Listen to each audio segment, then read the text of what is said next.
So guys, nandito tayo ngayon sa bahay na tayo sa likod ng simbahan ng St. Jude upang dumalo sa gaganapin na pagtitipon o pagmi-meeting ng Unified San Pablo Chapter sa kung sino ang magiging chairman o mauupo sa panibagong mauupo.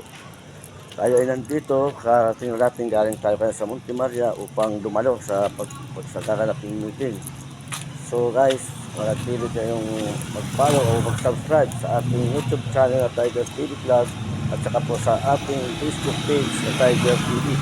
So guys, ito ang headquarters ng Cobra, Black Cobra Action Force Project. So guys, tayo ngayon para sa naganap ng meeting. Sa loob tayo papasok sa kami ano. Tapos sila, ang ating chairman Charlie at kung ibang mga member na dadala sa meeting.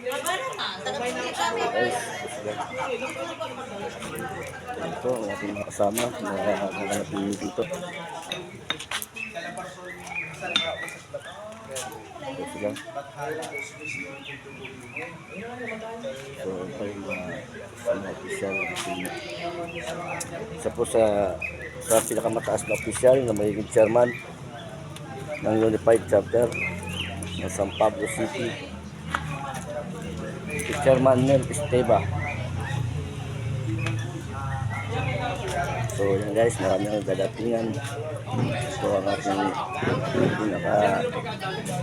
siyang pinakamataas na may hawak si Sir Pispo ng Laguna Unified Chapter.